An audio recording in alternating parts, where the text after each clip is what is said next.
In the fading light of a harsh winter evening, Thomas Wheeler finds himself staring at an unexpected sight in his weathered barn. A trembling teenage girl huddled behind hay bales, clutching a worn backpack filled with notebooks. At 65, he's seen his share of hard times, failed crops, mounting debts, and the creeping fear of losing everything. But something in her eyes speaks to his heart, reminding him of choices made long ago. Against all logic, he offers her shelter, unaware that this simple act of kindness will transform both their lives forever. This girl possesses a gift, a brilliant mind that sees patterns in nature others miss. Could this chance encounter be the miracle his failing farm needs? Before we jump back in, tell us where you're tuning in from. And if this story touches you, make sure you're subscribed, because tomorrow I've saved something extra special for you.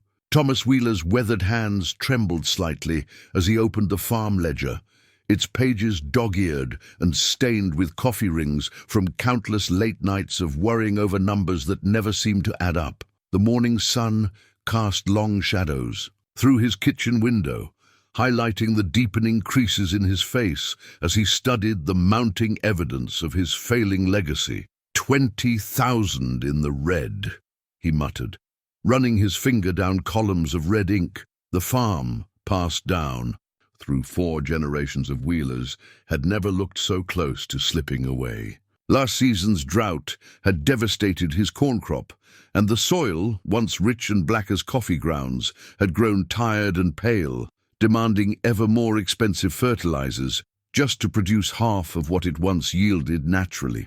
Outside, the wind whistled through gaps in the barn's aging boards, reminding him of all the repairs he couldn't afford.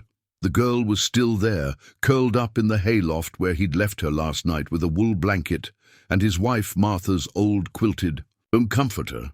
He hadn't slept much, wondering if he'd done the right thing. The sensible choice would have been calling the authorities immediately, but something in the girl's eyes, a mixture of intelligence and raw fear, had stopped him. Rising from the kitchen table, Thomas pulled on his work boots and heavy canvas jacket. The morning chores wouldn't wait, regardless of unexpected guests or financial worries. As he stepped onto his front porch, Earl Matthews' truck crawled past his property line for the 3rd time that week, driving slowly enough to make his interest obvious. The neighboring farmer had been not so subtly hinting at his desire to buy Thomas's land for months now, offering what he called a generous retirement package. The thought of selling turned Thomas's stomach. The girl, Sarah, she'd finally whispered her name last night over a bowl of Martha's chicken noodle soup recipe, was already awake when he entered the barn. She sat cross-legged on a hay bale, one of her notebooks open in her lap, pencil moving rapidly across the page. "Brought you some breakfast," Thomas said, setting down a thermos of coffee and a plate of toast with eggs. "Nothing fancy, but it'll keep you going." Sarah looked up, her dark eyes calculating yet cautious. "Thank you, Mr. Wheeler." Her voice was soft but clear, educated. This wasn't some runaway from the streets. There was a story here, one he suspected would come out in its own time. "Just Thomas is fine." He gestured to her notebook. "You like to draw?" She hesitated, then turned the page toward him. Thomas blinked in surprise.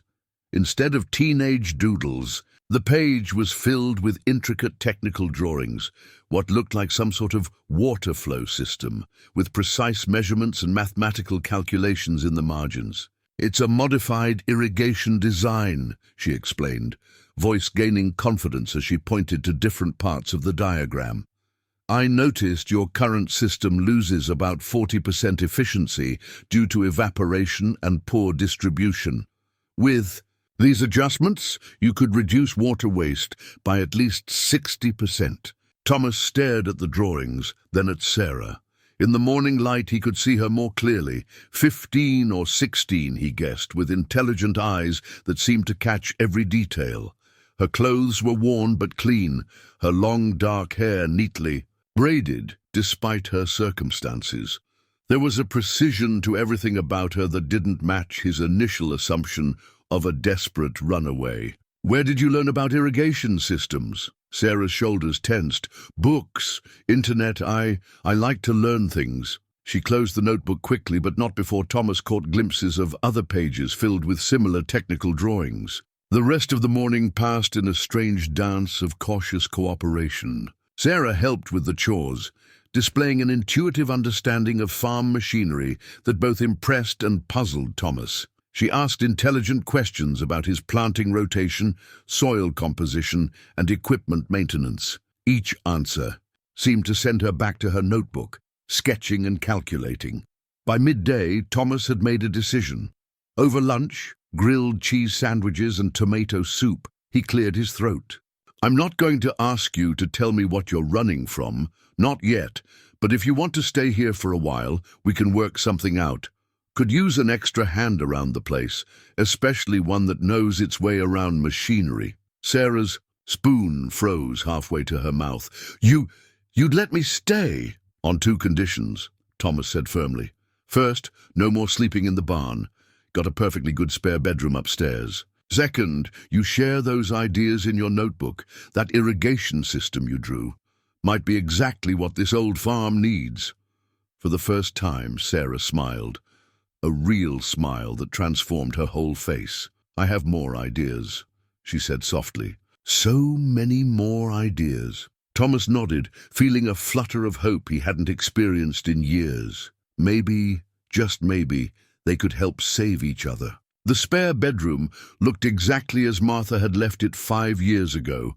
Floral curtains, handmade quilt on the bed, and a small writing desk beneath the window overlooking the eastern fields. Thomas watched from the doorway as Sarah took in her new surroundings, her worn backpack clutched tight against her chest like a shield. It's not much, he said, but it's yours for as long as you need it. Sarah ran her fingers along the desk's smooth surface, pausing at the view through the window. The soil pattern changes color right there, she said, pointing to a spot about 50 yards out. That's why your east field yields less than the west one. Different mineral composition. Thomas stepped closer to the window, squinting. How can you tell? The way the morning light hits it, plus the variation in the winter wheat growth. She was already pulling out her notebook, flipping to a fresh page. If we adjusted the fertilizer mix based on the soil composition, her pencil flew across the paper, creating detailed drawings of soil layers and chemical equations that made Thomas's head spin. Over the next few days, a routine emerged. They would work the farm together during daylight hours, Sarah's keen eye spotting inefficiencies and suggesting improvements that seemed obvious once she pointed them out. In the evenings, she would sit at the desk, filling notebook after notebook, with designs and calculations, while Thomas tried to make sense of his accounts. The first blueprint she shared was for a simple water conservation system, a network of modified gutters and collection barrels that could save thousands of gallons of rainwater annually. Thomas recognized the practical genius of it immediately, but it was her explanation that truly amazed him. See, the current runoff pattern wastes approximately 78% of available precipitation, she explained, spreading the detailed drawings across the kitchen table. By implementing this collection grid and using gravity-fed distribution, we could capture and redistribute nearly 90% of that lost water. Her eyes lit up when she talked about her ideas, fear and hesitation temporarily forgotten. In these moments, Thomas caught glimpses of who she really was, brilliant, passionate, and far too knowledgeable for someone her age. The neighbors noticed the changes around the Wheeler farm. Earl Matthews drove by more frequently, his truck slowing to a crawl as he studied the new rain collection system taking shape along the barn roof. Others followed, curiosity drawing them to the site of Thomas Wheeler's apparent revival. Sarah grew tenser with each passing vehicle, retreating inside whenever unfamiliar cars approached. Thomas didn't push for explanations, but he watched more carefully, noting how she avoided being photographed when the local paper sent someone to cover the innovative water conservation system at the Wheeler place. One evening, as they sat On the porch, watching the sunset paint the sky in deep purples and oranges, Sarah finally spoke about her past, or at least part of it. "I was in a special program," she said quietly, eyes fixed on the horizon, "for students with particular abilities. They said we were going to change the world, make it better. But it wasn't," she swallowed hard.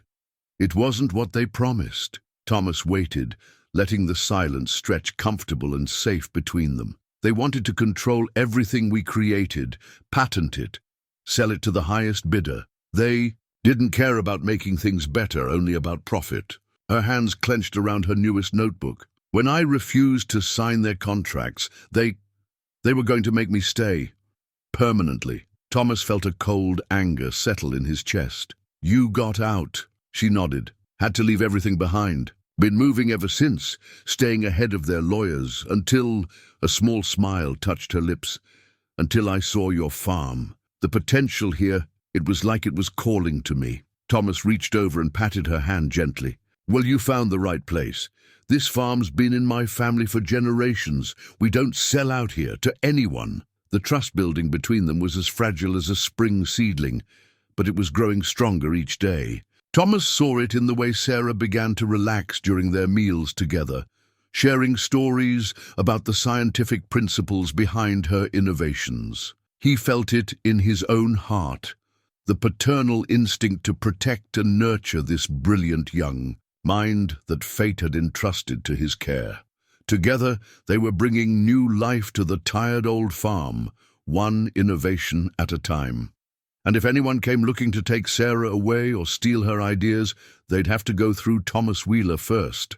A fact he kept to himself, but held with absolute certainty. Spring arrived with the promise of new beginnings, painting the Wheeler farm in soft greens and bringing with it Sarah's most ambitious project yet. The modified irrigation system she'd sketched that first morning in the barn was finally taking shape, transforming the tired fields into a marvel of efficient water distribution. "It's not just about moving water," Sarah explained, as she and Thomas installed the final section of smart piping. "It's about understanding how the land breathes." Her hands moved expressively as she talked.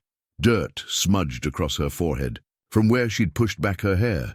"Each soil type has its own rhythm of absorption and retention. By matching our irrigation to those natural patterns, we can do more with less." Thomas watched in amazement as she fine-tuned the system's flow rates, her calculations proving eerily accurate as the water found its way to exactly where it was needed most. The precision of it all reminded him of watching Martha play piano, the same intuitive understanding of rhythm and flow, but applied to the earth itself. Word spread quickly through the farming community. What started as skeptical drive-bys turned into deliberate visits, neighboring farmers parking their trucks at the edge of Thomas's property to study the new system. Sarah grew more confident with each success, though she still preferred to watch from inside when visitors came around. Earl Matthews was the first to voice what others were thinking. He pulled up one morning in his shiny pickup, boots crushing the gravel as he approached Thomas at the mailbox. "Heard you got yourself some kind of water wizard out here, Tom," Earl said, trying to sound casual but unable to hide his interest. "Folks are saying your new setup uses half the water for double the coverage." Thomas nodded, keeping his expression neutral. "Something like that. Must have cost a pretty penny to install." Earl's eyes swept across the modified equipment, "Especially with those custom parts. Who designed it for you?" "Family project," Thomas replied carefully. "Nothing fancy, just some common-sense improvements." Earl's eyebrows rose. "Common sense, huh? That's not what I hear. Word is, you've got some kind of genius helping you out. Someone who knows their way around agricultural engineering." He leaned closer, lowering his voice. "Listen, Tom, I've got connections with some big ag companies. They'd pay good money for innovations like this. Could set you up real nice for retirement." Thomas felt a familiar anger stirring in his chest. "Not interested, Earl. Farm's doing just fine. Think about it, Tom. You're not getting any younger and farming's a young man's game. Why not cash in while you've got something valuable to sell?" From inside the house, Thomas caught a glimpse of Sarah watching through the kitchen window, her face pale but determined. He straightened his shoulders, meeting Earl's gaze directly. "Way I see it, farming's about legacy, not profit. My grandfather taught me that, planning to pass that lesson on myself." Earl's friendly demeanor cooled slightly.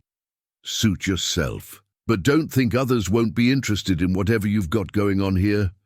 Success like this gets noticed." After Earl left, Thomas found Sarah in the greenhouse she'd designed, measuring soil samples with the careful precision that characterized everything she did. Her hands trembled slightly as she recorded the results in her notebook. "They're going to keep coming, aren't they?" she asked without looking up. "Like the others did." Thomas settled onto a workbench, watching her methodical movements. "Probably, but they'll have to go through me first." Sarah's hands stilled. "You don't understand. These companies, they have lawyers, resources. They'll find ways to take what they want." "Maybe," Thomas agreed, "but they don't understand something important about farmers, especially old, stubborn ones like me." He waited until she looked at him.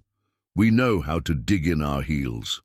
Been fighting drought, frost, and disaster for generations. A few corporate suits don't scare me much." A small smile tugged at Sarah's lips. "Is that why you won't sell? Because you're stubborn?" "Partly." Thomas gestured to the thriving plants around them, the new irrigation system humming efficiently in the background. "But mostly because I'm starting to see what my grandfather saw. This land, it's not just dirt and crops, it's possibility, knowledge passed down and improved upon. What you're doing here, that's exactly what farming should be about. Making things better for the next generation." Sarah's eyes glistened slightly. "I've never had anyone fight for me before." "Well, get used to it," Thomas said gruffly, standing to inspect a row of experimental tomato plants she'd been working with. "Because I'm not going anywhere, and neither are you. Not unless you want to." The irrigation system continued to prove its worth as spring progressed. The soil, properly nourished by Sarah's precisely calculated water distribution, began to show signs of rejuvenation. Where once tired earth had struggled to support growth, new life burst forth with vigorous determination. Thomas posted the season's first profit in 5 years, a modest sum that nonetheless represented a turning point. Sarah celebrated by drawing up plans for an even more ambitious project, a comprehensive soil renewal program that would gradually restore the land's natural fertility. "It's like medicine," she explained one evening, spreading her drawings across the kitchen table. "We're not just treating symptoms, we're healing the root cause. Give me 5 years and I can have this soil producing like it did in your grandfather's." A day. Thomas studied the complex diagrams, understanding perhaps 1/10 of the technical details, but recognizing the passionate dedication behind them. 5 years, huh? Guess I better plan on sticking around a while longer." Sarah's answering smile was brighter than any spring morning. The official-looking envelope arrived on a Tuesday morning, its crisp white surface standing out starkly against Thomas's usual mix of bills and farm supply catalogues. He recognized the return address, County Department of Child Services, and felt his heart sink. Someone had finally started asking questions. Sarah was in the greenhouse when he found her, carefully documenting the progress of her latest soil enrichment experiment. She took one look at his face and knew, "They're coming, aren't they?" Thomas nodded, holding up the envelope. "Got a visit scheduled for tomorrow morning. Miss Caroline Jenkins, Child Welfare Specialist." Sarah's hands shook as she closed her notebook. "I should go tonight. I can be 3 states away by—" "No." Thomas's voice was firm but gentle. "Running's not the answer. Not this time. You don't understand. If they start investigating, the others will find out where I am. The program, then we'll face it together." Thomas pulled out a chair and sat down beside her. "I've been thinking about this.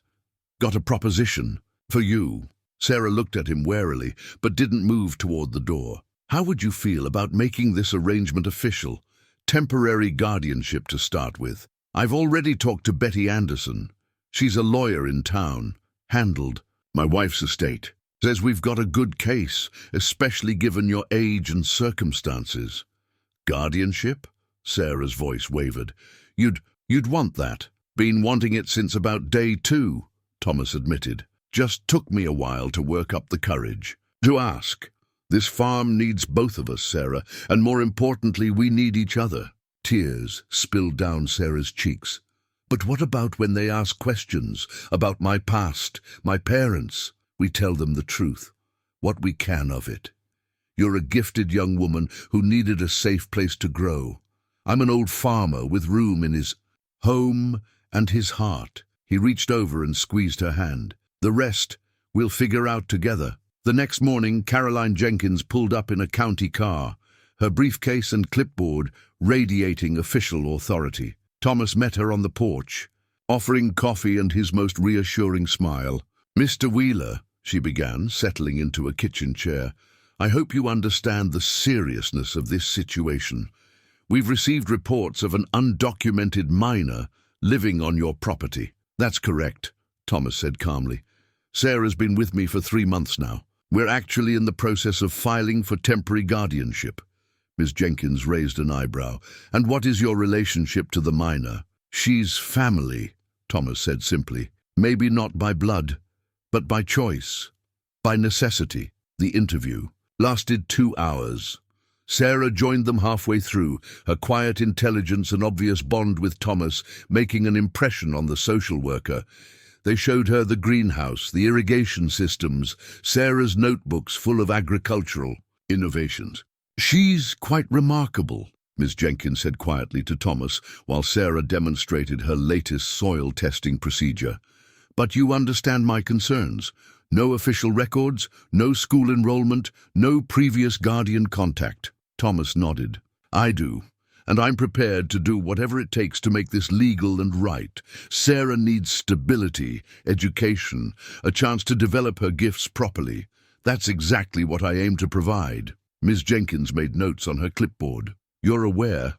This will involve home studies, background checks, regular monitoring."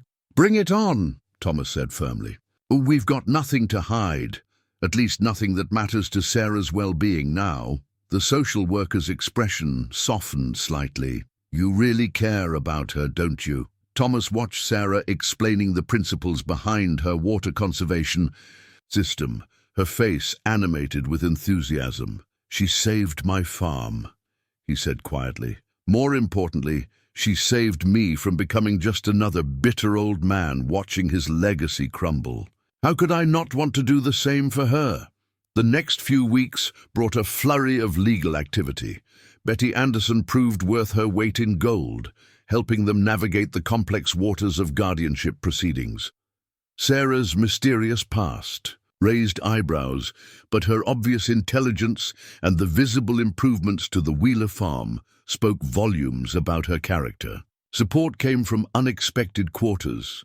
Reverend Davies wrote a glowing letter about Thomas's character and Sarah's contributions to the community. The county agricultural extension agent provided documentation of the farm's remarkable turnaround. Even Earl Matthews, perhaps sensing which way the wind was blowing, testified to the positive changes he'd observed. The temporary guardianship papers arrived on a bright June morning. Thomas found Sarah in their usual spot, the greenhouse where so many of her innovations took root. "It's official," he said, holding up the documents. "At least for the next 6 months, with option to extend or move toward permanent guardianship." Sarah stared at the papers, then at Thomas. "I don't have to run anymore." "Not unless you want to," he smiled. "Though I hope you'll stick around. Got about 4.5 years left on that soil restoration project you promised me." Sarah threw her arms around him, an unprecedented display of emotion from his usually reserved ward. "Thank you," she whispered, "for everything." Thomas hugged her back, his heart full. "No, thank you, for giving this old farm and this old farmer a second chance." The papers lay on the workbench, official seals glinting in the greenhouse. Light. More than legal documents, they represented a new beginning. For Sarah, for Thomas, for the Wheeler farm itself. The road ahead would have its challenges, but they would face them together as family. Sarah's soil analysis journal grew thicker by the day, its pages filled with detailed observations, chemical compositions, and breakthrough insights that would have impressed any agricultural scientist. But it was the practical application of her theories that truly began to transform the Wheeler farm. "See this pattern here." She pointed to a section of restored soil, rich and dark against the lighter surrounding earth. "The microorganism balance is finally stabilizing. The land is healing itself." Thomas knelt beside her, running his fingers through the soil. After 40 years of farming, he thought he knew everything about his land. Sarah had shown him how. Much more there was to learn. Her comprehensive soil renewal program was revolutionary in its simplicity. Instead of fighting against nature with chemical fertilizers, they worked with it, introducing specific cover crops, beneficial insects, and natural amendments in a carefully orchestrated dance of restoration. "It's like conducting an orchestra," Sarah explained, her eyes bright with enthusiasm. "Every element has its part to play. We just need to give them the right cues at the right time." The results were undeniable. Fields that had struggled to produce enough to cover costs were now yielding bumper crops. The irrigation system, working in harmony with Sarah's soil management program, created optimal growing conditions that drew attention from agricultural experts across the state. Dr. James Morrison, from the State Agricultural Extension Office, visited one autumn morning, his skepticism visibly melting as Sarah walked him through their methods. She had grown more confident in presenting her ideas, though she still preferred to let Thomas handle most social interactions. "This is remarkable," Dr. Morrison said, examining soil samples through a portable microscope. "The microbial diversity. Here, I haven't seen readings like this in conventionally farmed soil for decades." Sarah beamed with quiet pride. "It's all about understanding the soil's natural cycles. Every field has its own biological signature, its own rhythm. Once you learn to read those patterns, the solutions become obvious." "Obvious to you, maybe," Thomas chuckled. "The rest of us are just trying to keep up." Dr. Morrison straightened up, looking thoughtful. "You know, the university would be very interested in studying your methods. We could set up some formal trials, publish the results." "No." Sarah's voice was firm but polite. "Thank you, but we're not interested in formal studies right now. Everything you need to know is right here in the soil." The professor looked disappointed, but nodding understandingly. After he left, Thomas found Sarah in the barn, updating her journals with the day's observations. "You did good today," he said, settling onto a hay bale. "Handled him like a pro." Sarah smiled without looking up from her writing. "I had a good teacher. You showed me it's possible to be firm without being afraid." Their conversation was interrupted by the arrival of Betty Anderson's car. The lawyer had become a frequent visitor, helping them navigate the complexities of Sarah's guardianship and, increasingly, the business implications of her innovations. "Good news," Betty announced, pulling out a thick folder. "I've finished drawing up the patent applications for Sarah's irrigation system and soil restoration method. Once filed, they'll be protected under your joint names." Sarah tensed slightly. "I don't want patents. They'll just use them to control who can access the technology like before." "Different kind of patent," Betty explained gently. "We're filing these as open-source agricultural innovations. Anyone can use the methods, but no one can restrict or monopolize them. It protects your ideas while ensuring they remain available to help other farmers." Thomas watched the tension ease from Sarah's shoulders. "See, told you Betty was one of the good ones." The lawyer smiled. "I also brought something else you should consider." She pulled out a brochure. "The State Agricultural Fair is coming, up in 3 months. They have a special category for innovative farming methods. Grand prize includes a significant research grant, with no strings attached." Sarah took the brochure, her expression thoughtful. "We could use that money to expand the soil restoration program. help more farms transition to sustainable methods. Exactly, Betty's eyes twinkled. Plus, it would give you a platform to share your knowledge with other farmers who need it, on your own terms. Thomas felt a surge of pride watching Sarah consider the possibility. The scared girl who had hidden in his barn was growing into a confident young woman, ready to share her gifts with the world, but on her own terms, with firm boundaries and clear principles. Later that evening, as they walked the fields checking irrigation lines, Sarah stopped to watch the sunset paint the sky in brilliant oranges and pinks. "Do you think we're ready?" she asked quietly. "To show everyone what we've been doing here?" Thomas looked out over their thriving fields, remembering how close he'd come to losing it all before Sarah arrived. "I think we've got something pretty special here, something that could help a lot of people if we share it right."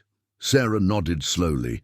"I used to think I had to hide my ideas to protect them, but maybe sharing them is the best protection. Like these fields, the stronger the roots grow, the harder it is for anyone to tear them out." "Now you're thinking like a farmer," Thomas said proudly. "Everything worth growing needs room to spread its roots." The evening air was rich with the smell of healthy soil and growing things. Together, they walked back toward the house, their footsteps in perfect sync. The Wheeler farm was more than just land now. It was becoming a beacon of innovation, a place where old wisdom and new ideas grew together in fertile soil. The first real setback came without warning.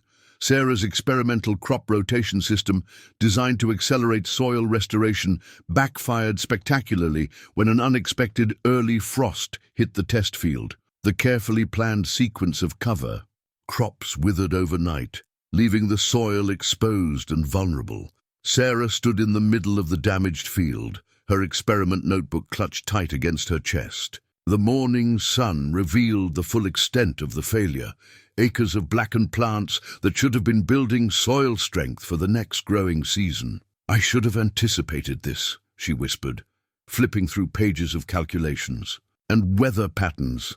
The data was there, I got too confident, too sure of my theories." Thomas walked the rows beside her, checking soil temperatures and assessing the damage. "You know what my grandfather used to say about farming? Mother Nature always gets the last word." But this wasn't just Mother Nature. Sarah's voice cracked slightly. "This was my mistake. I pushed too hard, tried to force the soil to work faster than it was ready to. Now we've lost months of progress." The failure hit Sarah hard. For the first time since she'd arrived at the Wheeler farm, her confidence wavered. She spent long hours in the greenhouse, reviewing her notes, searching for where she'd gone wrong. The usual excitement in her eyes when discussing new ideas was replaced by a haunted look of self-doubt. Thomas watched her struggle, remembering his own early failures as a young farmer. One evening, after finding her still working well past dinner time, he decided it was time to intervene. "Come with me," he said, holding up 2 thermoses. "Got something to show you." He led her to the eastern hill, where an old bench overlooked the farm. The setting sun painted the fields in golden light, highlighting the contrast between the failed test plot and the thriving main fields. "See those fields down there?" He handed her a thermos of hot chocolate, Martha's special recipe. 20 years ago, I nearly lost everything trying to implement a new fertilizer system. Burned half my crops and almost bankrupted the farm." Sarah looked up in surprise. "You never told me that." "Because the failure isn't the important part of the story." Thomas sipped from his own thermos. "What matters is what you learn from it. That disaster taught me more about farming than any success ever did. But people are counting on my methods working," Sarah protested. "The agricultural fair, the other farmers who want to try the system, and they'll still be there." "When you figure this out," Thomas gestured to her ever-present notebook. "That's the difference between good science and great science, being willing to learn from what goes wrong." Slowly, Sarah opened her notebook to a fresh page. "I think I know what happened," she said quietly. "The frost-resistant varieties I selected, They weren't actually adapted to our specific soil composition. They needed more time to establish strong root systems. See, already learning, Thomas smiled. Now, what are you going to do about it? Over the next few weeks, Sarah threw herself into developing a modified version of her rotation system. She worked with renewed focus, but this time with a humility that made her theories stronger. The failed field became her laboratory, each damaged section teaching her something new about the delicate balance between innovation and nature's own rhythm. It's like you said about Mother Nature getting the last word, she told Thomas one morning, showing him her revised plans. I was trying to speak over her. Now I'm learning to listen first. The setback, painful as it was, proved to be a turning point. Sarah's new approach, born from failure and refined by careful observation, was more robust and adaptable than her original design.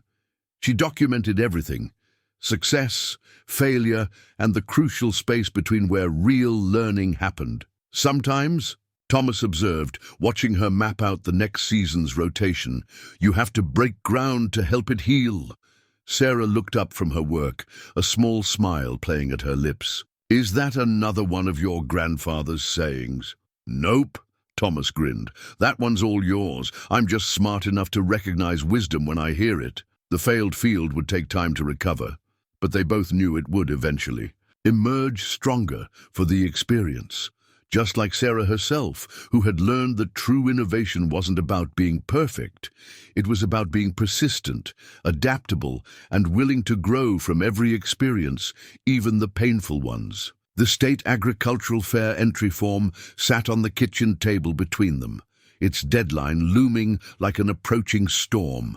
Sarah had filled out everything except the presenter's information, her pen hovering uncertainly over the blank space. Maybe you should present it, she suggested, not meeting Thomas's eyes.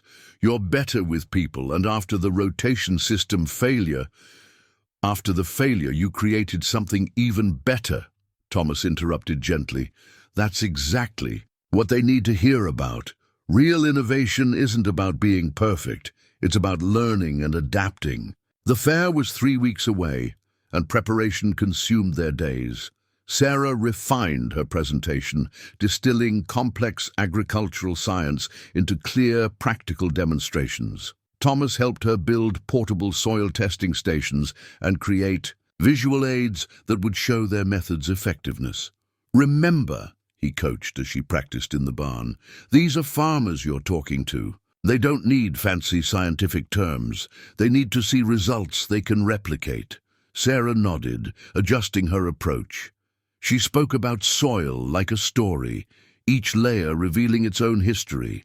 She explained their irrigation system through practical examples, showing how simple observations could lead to revolutionary improvements.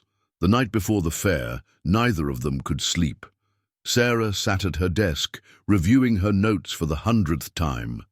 Thomas found her there well. Past midnight. Your mother would have loved this, he said quietly, setting a cup of chamomile tea beside her. She always said the Wheeler farm had magic in its soil. Turns out she was right. It just needed the right person to unlock it. Sarah looked up. Surprised? Thomas rarely spoke about Martha. Tell me about her. She was a lot like you, actually, always seeing possibilities others missed. He smiled at the memory. She turned the south field into a butterfly garden one year, said the pollinators would help the whole farm. Everyone thought she was crazy, but our yields went up 15% that season. The fairgrounds were already bustling when they arrived the next morning. Their booth, modest compared to the corporate agricultural displays, showcased simple but effective demonstrations of their methods. Sarah had insisted on bringing soil samples from different stages of their restoration process, allowing visitors to see and feel the transformation for themselves. Remember, Thomas said as the first judges approached, you're not just showing them science, you're showing them hope for their own farms. Sarah straightened her shoulders, channeling the quiet confidence she'd developed over months of working.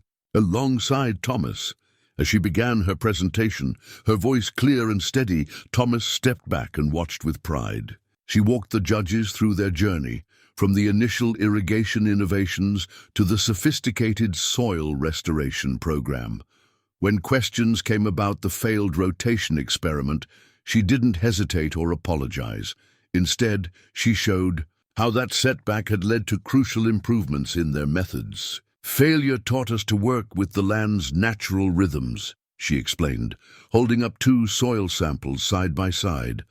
"Sometimes the best innovations come from learning what doesn't work." The judges weren't the only ones paying attention. Throughout the day, a steady stream of farmers visited their booth, drawn by word of mouth about the miracle at Wheeler Farm. Sarah found herself growing more comfortable with each presentation, especially when visitors asked practical questions about implementing her methods. "The best part," she told one skeptical farmer, "is that you can start small.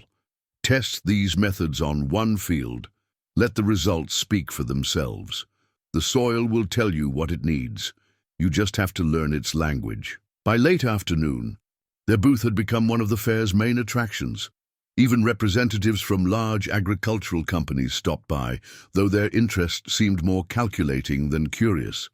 Sarah handled them diplomatically but firmly, always steering the conversation back to the practical benefits for individual farmers. The award ceremony was held as the sun set, casting long shadows across the fairgrounds.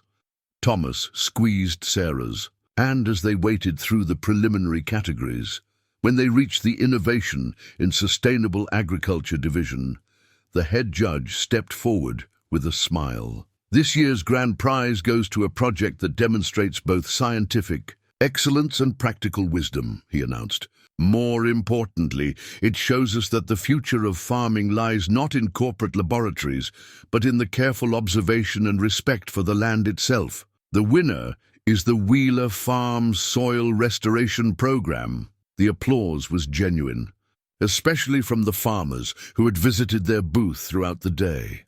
As Sarah accepted the award, her hands steady and her voice clear, Thomas saw not the frightened girl who had hidden in his barn, but a confident young woman ready to share her gifts with the world. Later, as they packed up their booth under the stars, Sarah carefully wrapped their blue ribbon around her original notebook, the one she'd been clutching that first night. "Thank you," she said quietly, "for believing in me before I believed in myself."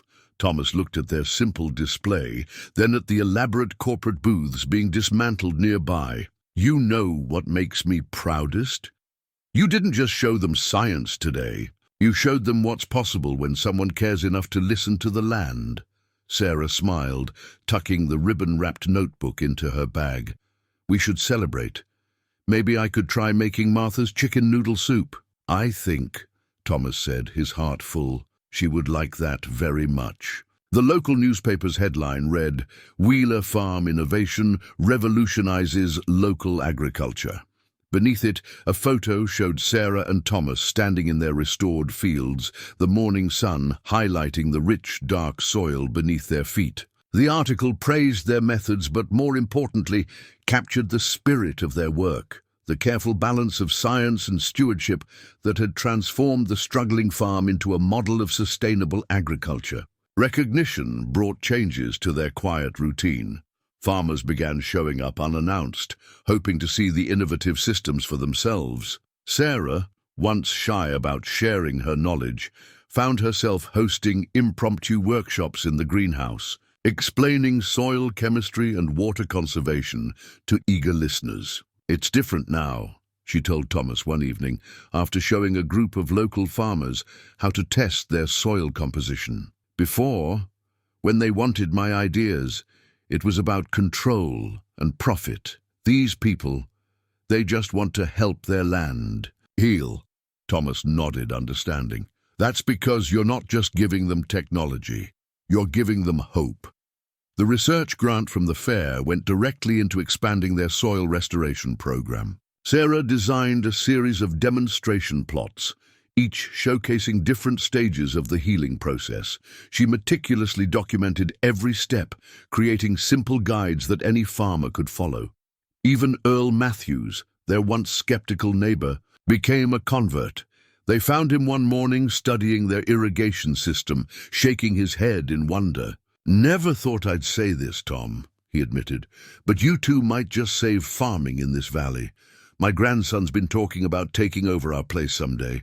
First time in years I'm thinking maybe he should." The article brought another unexpected visitor, Dr. Helen Chen, from the State University's Agricultural Research Department. Unlike the corporate representatives who had tried to buy their innovations, Dr. Chen came with a different proposal.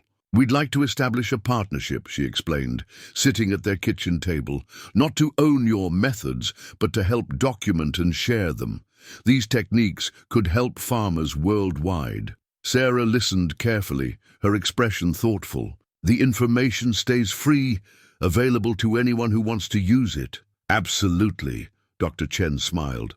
"We're thinking of it more as an open-source agricultural movement. Your methods, your terms. We just provide the platform to reach more people." Thomas watched Sarah consider the offer, seeing the same careful analysis she applied to her soil studies. Finally, she nodded. "I think," she said slowly, "this is what these ideas were always meant for. Not to be locked away, but to grow and spread, like healthy soil supporting new life." That evening, as they walked their usual route, checking the fields, Thomas noticed Sarah had brought her original notebook, the one that started everything. "I've been thinking," she said, running her hand along the stalks of their thriving corn. "Maybe it's time to start a new notebook. This one tells the story of how I found my way here. The next one can be about where we're going." Thomas looked at his farm, their farm now, transformed not just by innovative methods, but by the power of shared knowledge and mutual trust. "You know," he said, "I think that's exactly what this land has been waiting for. Someone to write its next chapter." The evening sun painted the fields gold, a gentle breeze carrying the promise of future harvests. Together, they walked home, their footsteps leaving temporary marks in the rich soil. Soil that would continue telling their story long after they were gone. The sleek black car looked out of place on the gravel driveway of Wheeler Farm. 3 men in expensive suits emerged, led by a familiar face, James Morrison, now sporting a corporate logo on his briefcase instead of his university credentials. "Quite a change from your last visit," Thomas observed, meeting them at the property line. Morrison smiled apologetically. "I've moved to the private sector, Mr. Wheeler. Agri-Tech Solutions saw the potential in your methods. We'd like to discuss a partnership, one that could bring your innovations to farms nationwide." Sarah watched from the greenhouse, her body tense. She recognized the look in their eyes, the same calculating assessment she'd seen in the program that had tried to control her ideas before. The meeting took place in the kitchen, where Martha's old coffee pot served as a reminder of simpler times. The corporate team laid out their proposal: exclusive rights to the Wheeler Farm methods, a generous buyout package, and consulting positions for both Thomas and Sarah. "Think of the scale we could achieve," Morrison urged. "Your techniques, backed by our resources and distribution network, we could transform agriculture across the country." "And how much would farmers pay for access to these transformed methods?" Sarah asked quietly, speaking for the first time. Morrison's colleagues exchanged glances. "We're thinking of a licensing model.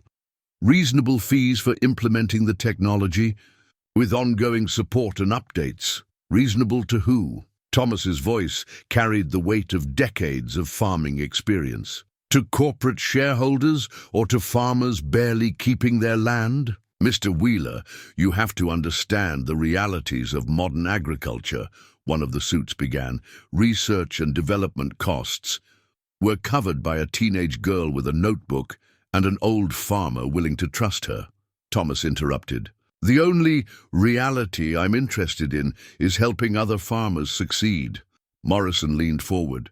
"Sarah, surely you see the potential here. Your ideas could revolutionize farming. Don't you want them to reach their full potential?" Sarah stood slowly, her voice steady. "They already are. Every farmer who visits learns our methods for free. They adapt them, improve them, share them with others. That's real potential. Knowledge growing like healthy soil, nurturing new ideas. This is a very generous offer, Morrison warned. Other companies are interested. The patents you filed, even as open source, won't protect you forever. We're not looking for protection, Thomas said, standing beside Sarah.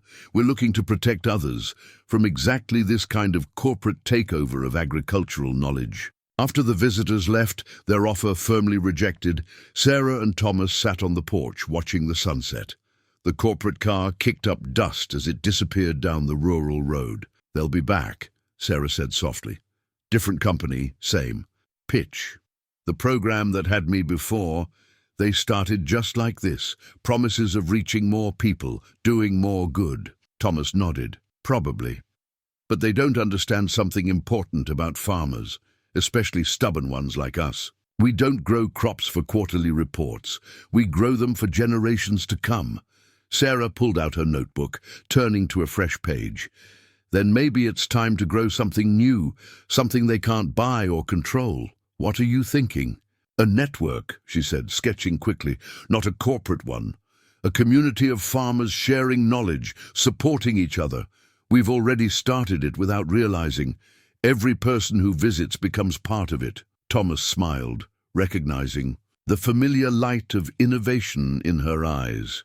Now that's the kind of growth I can believe in. The evening air carried the sweet smell of healthy soil and ripening crops, proof that the best innovations often grew from the simplest roots. Trust, sharing, and a determination to help others thrive. The first frost came early that year, painting the farm in crystalline white and bringing new challenges to their growing operation. Sarah stood at her bedroom window, watching ice patterns form on the glass, her mind already working on solutions. We're losing growing time, she explained to Thomas over breakfast, spreading out her latest designs. But what if we could extend the season, create a controlled environment that works with nature instead of against it? Her greenhouse design was unlike anything Thomas had seen before. Instead of traditional heating systems, she proposed using the Earth's natural warmth, combined with passive solar collection and innovative water circulation methods. The ground maintains a constant temperature below the frost line, Sarah explained, pointing to her calculations. If we tap into that, combined with proper insulation and thermal mass storage, we could grow year-round without massive energy. Inputs. Thomas studied the plans, noting how she'd incorporated lessons from their previous successes and failures. This would be our biggest project yet. Not sure we have the resources. A knock at the door interrupted them. Earl Matthews stood on the porch, stamping his feet against the cold. Behind him, a small group of local farmers huddled in heavy coats. "Heard you two were planning something new," Earl said without preamble. "After what your methods did for our farms this summer, we figured we'd offer some help." The greenhouse became a community project. Farmers who had benefited from Sarah's soil restoration techniques brought materials, labor, and their own expertise. Sarah adapted her designs to incorporate their practical suggestions, creating something that merged innovation with generations of farming wisdom. "See how the roof angle maximizes winter sun exposure," she explained to a group of volunteers. "And these water tanks along the north wall. They'll absorb heat during the day and release it at night." The work brought people together in unexpected ways. Farmers who had once competed now shared tools and stories. Their children helped with construction, asking Sarah endless questions about the science behind her designs. Thomas watched it all with quiet pride. "You've built more than a greenhouse here," he told her one evening as they reviewed the days. "Progress, you've built a community." But winter had more challenges in store. A severe storm tested their construction, heavy snow threatening to collapse the partially completed structure. Sarah spent a sleepless night, recalculating load bearings and stress points. "The original design isn't strong enough," she admitted, fingers flying across her notebook. "We need to modify the support system." The community rallied again. Farmers arrived with extra lumber and steel supports. Together, they worked through the storm, reinforcing the structure according to Sarah's revised plans. "This is how we used to do things," old Joe Henderson commented as they added the final supports. "Before corporations took over farming, neighbors helping neighbors, sharing knowledge, figuring things out together." When the greenhouse was finally complete, it stood as a testament to collaborative innovation. Its elegant design combined Sarah's scientific brilliance with generations of practical farming experience. The first crops planted inside thrived despite the bitter winter outside. Sarah monitored everything carefully, documenting temperature variations, humidity levels, and plant growth rates. Each successful harvest proved the viability of her design. "We could build more of these," Thomas suggested one morning as they checked the thriving plants. "Help other farms extend their growing seasons." Sarah nodded, already sketching modifications based on their observations, and each one could be adapted to its specific location and needs. No one-size-fits-all solution, just like our soil. Program. Outside, snow blanketed the fields in white silence. But inside the greenhouse, life flourished in all its vibrant colors. The air was rich with the smell of damp earth and growing things, proof that innovation could bridge the gap between seasons. "You know what this really is?" Thomas said, watching Sarah teach a neighbor's daughter about optimal growing conditions. "It's hope, growing right through the winter." Sarah smiled, understanding. In creating a space where plants could thrive. Year-round, they had also created a space where knowledge could grow and spread, season after season, generation after generation. The college brochures arrived on a crisp spring morning, their glossy pages filled with promises of state-of-the-art research facilities and prestigious agricultural programs. Dr. Chen had sent them, along with a personal letter praising Sarah's contributions to sustainable farming. Thomas found Sarah in the greenhouse, carefully tending to her latest experimental crop. He placed the stack of brochures beside her notebooks, watching her expression carefully. "Dr. Chen thinks you could start this fall," he said quietly. "Says they'd create a special research track, combining practical agriculture with advanced environmental science." Sarah's hands stilled on the plants. "Did she mention where the funding would come from?" "University scholarship. No corporate. Strings attached." Thomas smiled softly. "I checked twice." The possibility of college hung between them like a rain-heavy cloud. They both knew Sarah's brilliant mind deserved every opportunity to grow, to reach its full potential. But they also knew how much the Wheeler farm had come to depend on her. "Innovations. I can't leave," she said finally, turning to face Thomas. "There's too much work here, too many projects in development. The community program is just getting started." "The farm will be here," Thomas assured her. "These folks who've been learning from you, they'll help keep things running. Your methods are part of our DNA now." Sarah picked up one of the brochures, running her fingers over images of laboratories and research greenhouses. "But what if we could bring the education here instead?" "What do you mean?" "The university wants to study our methods, right? What if we turned the farm into a learning center, combined traditional classes with hands-on experience?" Her eyes lit up with the familiar spark of innovation. "We could partner with the agricultural department, host student researchers, create a real-world laboratory for sustainable farming." Thomas considered the idea. It was ambitious, perhaps even more challenging than sending Sarah off to college. But it also felt right, a natural evolution of everything they'd built together. Would the university go for it? "Dr. Chen keeps saying they want to document our techniques." Sarah was already sketching plans in her notebook. "This way they get more than documentation. They get a living laboratory, a place where theory meets practice." The idea took root and grew, like everything else on the Wheeler farm. Dr. Chen visited again, this time with the dean of the agricultural college. They walked the fields, toured the greenhouse, and listened to Sarah's vision for an educational partnership. It's unprecedented, the dean admitted, but so are your achievements here. A working farm that doubles as an educational facility, it could revolutionize agricultural education. That's what we do here, Thomas said proudly. Revolution through evolution, one field at a time. The agreement they eventually reached was as innovative as Sarah's farming methods. The university would provide educational resources and academic oversight, while the Wheeler farm would offer practical experience and real-world research opportunities. Students could split their time between campus classes and hands-on learning at the farm. "And you'll still be able to take classes," Dr. Chen told Sarah. "We'll create a flexible program that works with your responsibilities here." That evening, Thomas found Sarah in their usual spot on the porch, watching the sunset paint the sky in shades of promise. "You sure about this?" he asked. "It's not too late to choose a traditional college experience." Sarah smiled, her face serene in the fading light.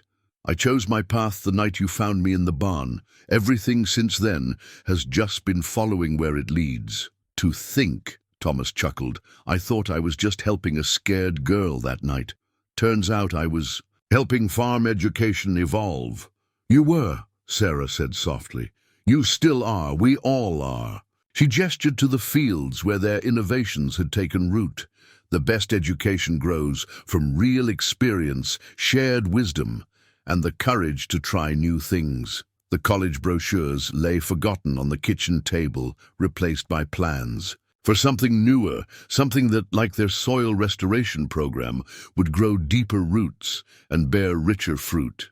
The teaching workshop schedule pinned to the greenhouse wall represented months of careful planning. Sarah had organized the sessions to follow the natural rhythm of the growing season, combining classroom theory with hands-on practice in the fields. "Start with the basics," she explained to their first group of students, a mix of local farmers and university agriculture majors. "Understanding soil composition is like learning to read a new language. Once you know the alphabet, the whole story opens up." Thomas watched from the back of the greenhouse as Sarah guided the group through soil testing procedures. Her confidence had grown alongside their programs, her natural teaching ability drawing out questions and fostering discussion. "See how the color changes?" she demonstrated, comparing soil samples. "That's not just aesthetic. It's the soil telling us its history, its needs, its potential." The workshop participants leaned in, fascinated by the way she made complex science accessible. Among them was Earl Matthews's grandson, Ryan, his eyes bright with the same enthusiasm Sarah showed when solving agricultural puzzles.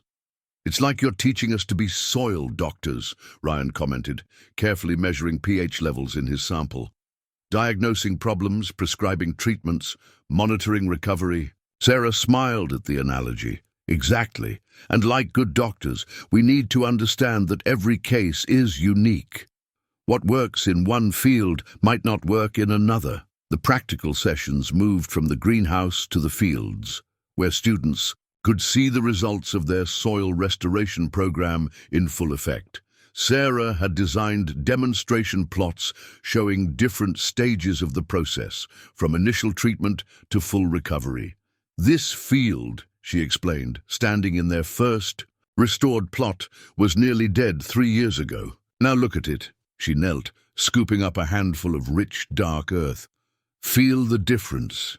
This is living soil." The workshops grew in popularity, drawing participants from neighboring states. Local farmers who had benefited from their methods became guest instructors, sharing their experiences and adaptations. Thomas contributed his own lessons, teaching the wisdom that came from generations of working the land. "Science tells us how," he would say, "but experience tells us when. You need both to be a good farmer." One afternoon, as they reviewed the next day's lesson plans, Sarah showed Thomas a letter from Dr. Chen. "The university wants to expand the program. They're talking about offering official certifications in sustainable agriculture, using our farm as the primary teaching facility." Thomas watched a group of students working in the demonstration plots, their enthusiasm evident even from a distance. "Never thought I'd see the day when Wheeler Farm became a classroom." "It always was," Sarah said softly. "The land itself is the best teacher. We're just helping others learn its language." The education program evolved naturally, like everything else on the farm. Students who completed the workshops began teaching others in their own communities. Sarah's methods spread through this network of practitioners, each adding their own observations and adaptations. "That's how knowledge should grow," she told Thomas one evening as they reviewed reports from various satellite programs.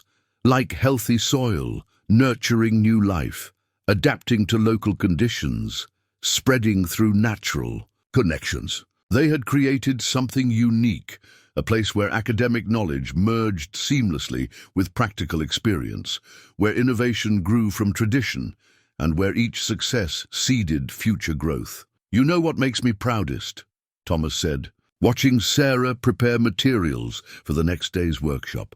Not just what you're teaching them about farming, but what you're teaching them about learning itself." Sarah looked up, questioning. "You're showing them that real education isn't about memorizing facts or following rigid procedures. It's about observation, adaptation, and respect for both science and tradition." Outside, the spring evening was alive with promise.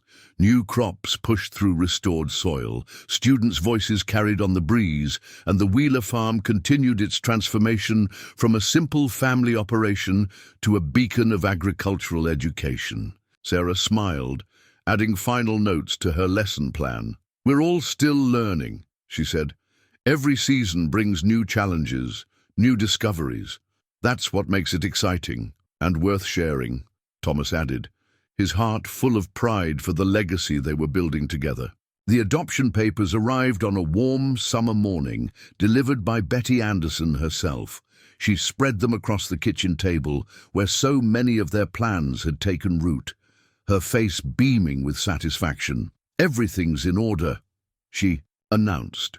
"Just needs your signatures, both of you." Thomas looked at Sarah, who stood very still, her fingers tracing the edge of the documents. At 17, she was no longer the frightened girl who had hidden in his barn. She had grown into a confident young woman, respected by the agricultural community and beloved by their growing extended family of students and farmers. "You're sure about this?" Sarah asked quietly, her eyes meeting Thomas's. "Once it's official." "Been sure since the day you started calling this place our farm instead of my farm," Thomas replied. "Just took the legal system a while to catch up with what we already knew." The signing ceremony was simple but profound. Betty witnessed their signatures, her legal formality softened by genuine emotion. "In all my years of practice," she said, wiping her eyes, "I've never seen an adoption that felt more right." Word spread quickly through their tight-knit community. That evening, cars and trucks began arriving at the farm, carrying covered dishes and congratulations. Earl Matthews and his grandson Ryan brought a hand-carved sign reading Wheeler Family Farm and Education Center. "Figured it was time to make it official," Earl said gruffly, helping Ryan mount the sign by the entrance. "Seeing as how you're teaching half the county's next generation of farmers." The impromptu celebration filled the farmhouse with warmth and laughter. Sarah moved through the crowd with easy grace, accepting hugs and well-wishes from people who had become more than neighbors or students. They were extended family. Dr. Chen arrived late, carrying both congratulations and news. "The university board approved your proposal," she told Sarah. "The farm is now officially recognized as a satellite campus for agricultural studies. You'll be able to grant certified training credentials under the university's accreditation." Thomas watched, Sarah's face light up at the news. It was the same expression he'd seen when she solved a particularly challenging agricultural problem, or when one of her innovations proved successful. Pure joy in creation and discovery. Later, after the guests had gone and the house had quieted, father and daughter sat on their favorite porch bench, watching fireflies dance above the fields. "I never thought I'd find this," Sarah said softly. "Not just a home or a family, but a place where I could be completely myself, where my ideas could grow freely." Thomas nodded, understanding. That's what family should be, a safe place to grow, to try new things, to put down roots. Martha would have loved this, wouldn't she? Sarah had begun speaking of Thomas's late wife with the same comfortable familiarity he did, another sign of how completely she had become part of the Wheeler legacy.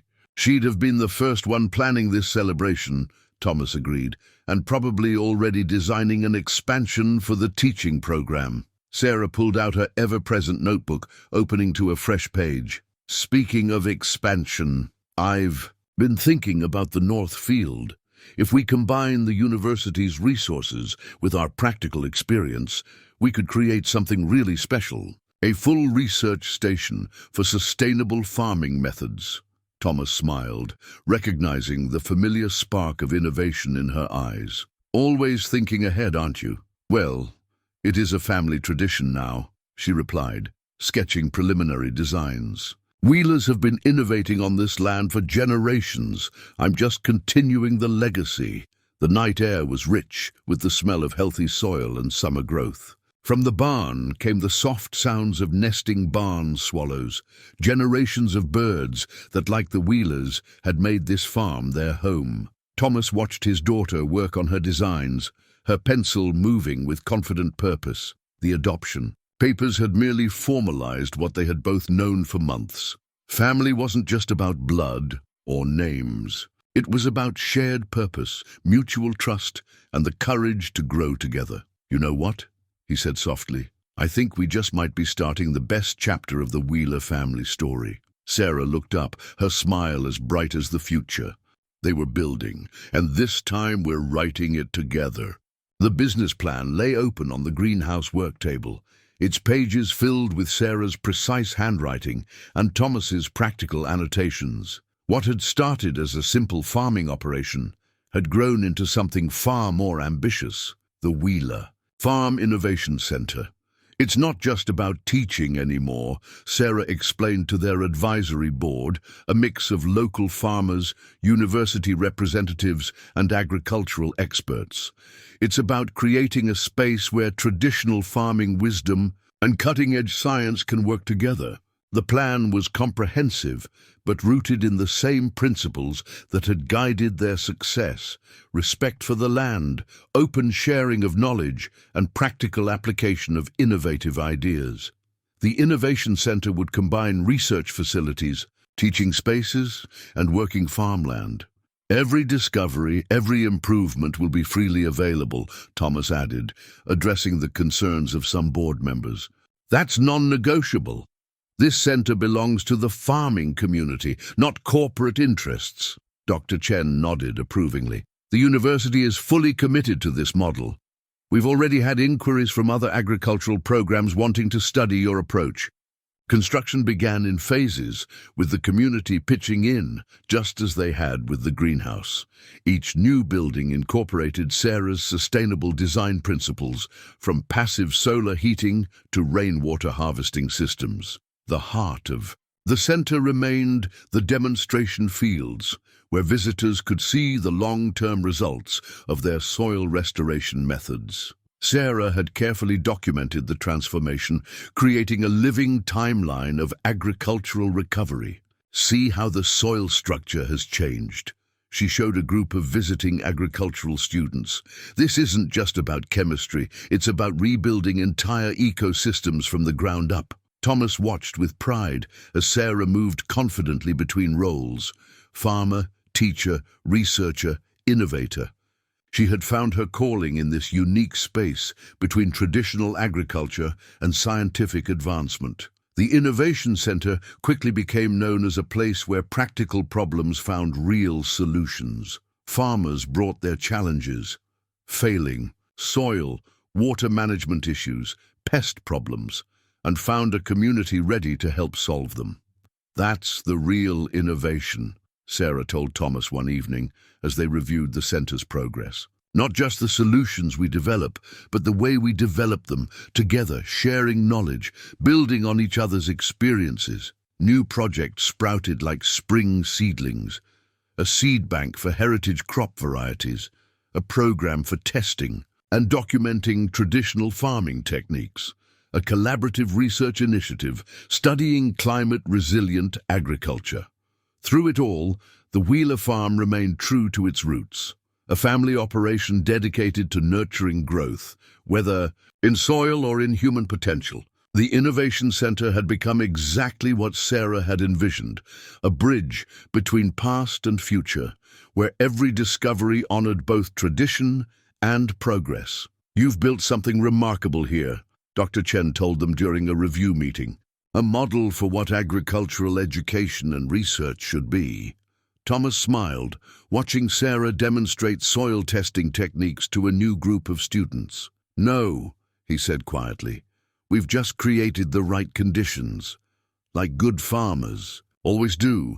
The remarkable part is watching what grows from it." The time capsule was Sarah's idea, a way to preserve not just their methods and discoveries, but the story of how the Wheeler Farm Innovation Center came to be. They buried it beneath the old oak tree where Thomas's grandfather had once taught him about reading weather patterns in the sky. "Future farmers should know where this all started," Sarah explained, as they carefully packed the sealed container. Not just the technical details, but the heart of it. Inside went copies of her original notebooks, filled with the innovations that had transformed the farm. Thomas added his father's handwritten farming journal and photos spanning 4 generations of Wheelers working the land. They included soil samples showing the transformation from depleted to restored earth, seeds from their heritage program, and documentation of their teaching methods. "And this," Sarah said, placing a final item. Inside, the worn backpack she'd carried the night Thomas found her in the barn. Because sometimes the biggest innovations come from unexpected beginnings. The Innovation Center had grown beyond their initial dreams. Farmers from across the country came to learn their methods, returning home to spread the knowledge further. Sarah's soil restoration program had been successfully implemented in diverse climates and conditions, each adaptation adding to their collective understanding. "It's like watching ideas take root and grow," Thomas observed one morning as they walked through the teaching fields. Students from 3 different countries were conducting soil studies, sharing observations across language barriers, united by their common purpose. Recognition and awards arrived regularly now, but they meant less than the practical results they saw every day. Failing farms revitalized, young people discovering their passion for agriculture, communities coming together to support sustainable farming practices. The university had expanded its partnership, creating specialized programs that combined academic research with hands-on experience at the Wheeler farm. Sarah's teaching methods had become a model for agricultural education, emphasizing the importance of both scientific understanding and practical wisdom. "We're not just teaching farming," she explained to a documentary crew filming their work. "We're teaching stewardship of the land, of knowledge, of community." Thomas found himself reflecting more often on the journey that had brought them here. The scared girl in the barn had become not just his daughter, but a leader in agricultural innovation. The failing farm had transformed into a beacon of hope for sustainable farming. "You know what makes all this work?" he asked Sarah one evening as they reviewed plans for the center's expansion. "It's not just the science or the methods, it's the way we've kept it grounded in real farming, real problems, real solutions." Sarah nodded, understanding. "That's the legacy we're really building, showing that innovation doesn't have to mean abandoning tradition. It can mean finding new ways to honor it." As they buried the time capsule surrounded by students and fellow farmers, Thomas felt the weight of 4 generations of Wheeler farmers watching. They had always been innovators in their own way, adapting and evolving with each new challenge.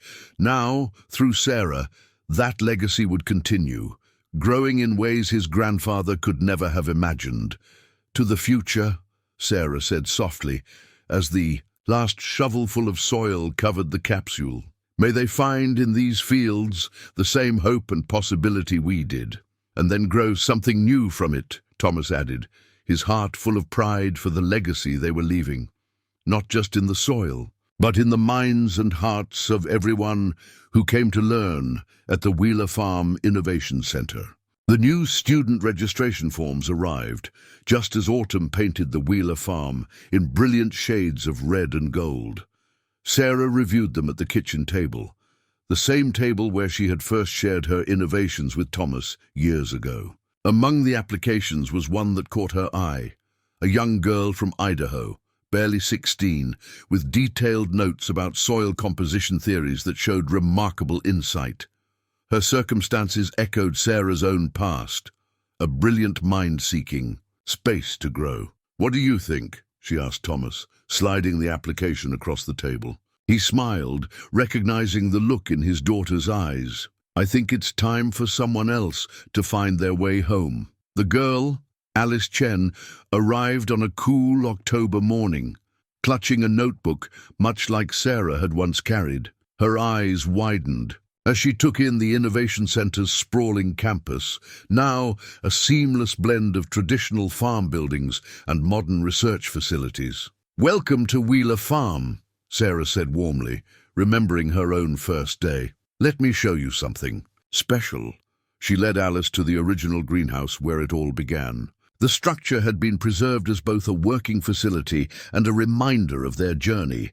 Inside, students from around the world conducted research alongside local farmers, each contributing to the ever-growing body of agricultural knowledge. "When I first came here," Sarah told Alice, "I thought I had to protect my ideas, keep them hidden.